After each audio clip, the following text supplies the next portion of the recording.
AP deputy CM Pawan Kalyan కీలక వ్యాఖ్యలు చేశారు. లా అండ్ ఆర్డర్ కఠినంగా ఉండాలన్న పవన్ కళ్యాణ్ క్రిమినల్స్ ను కులం కోణంలో చూడకూడదన్నారు. కులాల దరిద్రం వదిలితేనే ఏపీ బాగుపడుతుందన్నారు. క్రిమినల్స్ ను సమర్థించడం సరికాదన్నారు. సుగాలి ప్రీతి కేసులో ఎవిడెన్స్ ధ్వంసం చేశారన్నారు. సాక్షులు లేకపోతే ఏం చేయలేమన్నారు.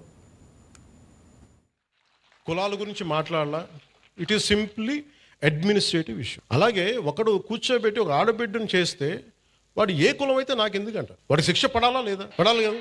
మరి శిక్ష శిక్ష ఎలా పడాలి? As per the norms of constitution, as per the law. Violation ఎందుకు చేస్తారు? ఎక్స్ట్రా జ్యుడిషియల్ సిచ్యువేషన్స్ ఎందుకు వస్తాయంటే మనం ఎవరూ కూడా దానికి స్పందించకపోతే. రాజకీయ నాయకులు కొంతమంది వచ్చి ఈ బిడ్డకి ఇలా అయిపోయింది, ఆ కుల బిడ్డకి అయిపోయింది అంటే మిగతా వాళ్ళు మనుషులు గారా?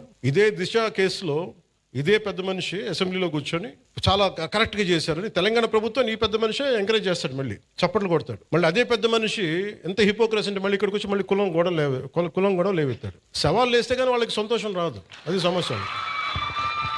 అంటే మీరు ఇది ఎందుకు చెప్తా అంటే మనం ఏదో ఒక పంచ్ డైలాగ్ వేయటానికి కాదు. నేను అంటుంది ఏంటంటే మీరు క్రిమినాలిటీ అమ్మ ఇక్కడ ఇంతమంది ఆడపిల్లలు ఉన్నారు, మీరు మహిళలు ఉన్నారు.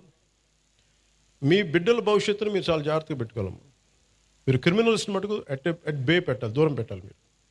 దూరం పెట్టాలంటే మీ చుట్టుపక్కల కాలనీలో జరుగుతున్న దానికి మీరు ఎదుర్కోకపోతే సిటిజన్ కౌన్సిల్ పెట్టుకొని, సిటిజన్ కౌన్సిల్ అంటే వెరీ సింపుల్. మీ వీధిలో ఉండే ఒక 30 మంది 40 మంది ఒక గ్రూప్ కండి, వాట్సాప్ గ్రూప్.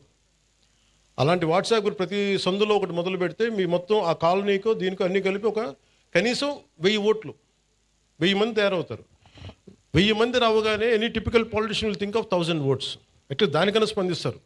కోపం రాకపోవచ్చు పొలిటీషియన్స్కి అందరికీ, కనీసం 1000 ఓట్లు పోతాయేమో ఆ కాలనీలో, మనకి రావేమో, మనకి ఆ భానుగుడి జంక్షన్ ఓట్లు రావేమో అని చెప్పి కొంచెం చేస్తారు మనం, అట్లీస్ట్ దాని ఉద్దేశం పెట్టుకోండి. సో అందుకే నాకు ఇది ఎందుకు చెప్తున్నానంటే law and order, let us be very clear, we won't spare anybody. అలాగే ఈ వైసీపీ రౌడీ మొక్క కూడా చెప్తున్నా, మీరు ఇలాంటి ఎన్ని పిచ్చి వేషాలు వేసినా రేపు నుంచి నన్ను తిడతారు, నాకు ఓకే.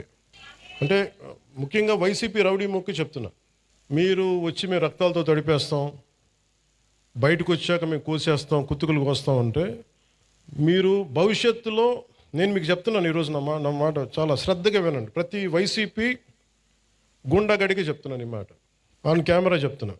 ప్రతి వైసీపీ గుండాకే చెప్తున్నా, మీరు కనుక మా ఇష్టారాజ్యంగా చేస్తాం, భవిష్యత్తులో మేము వస్తాం, మా ప్రభుత్వం వస్తే, నేను చెప్తున్నాను. For example, for an argument sake, మీ ప్రభుత్వమే వచ్చింది అనుకుందాం, తొక్కి నారా తీస్తాను మీకు చెప్తాను, గుర్తుపెట్టు.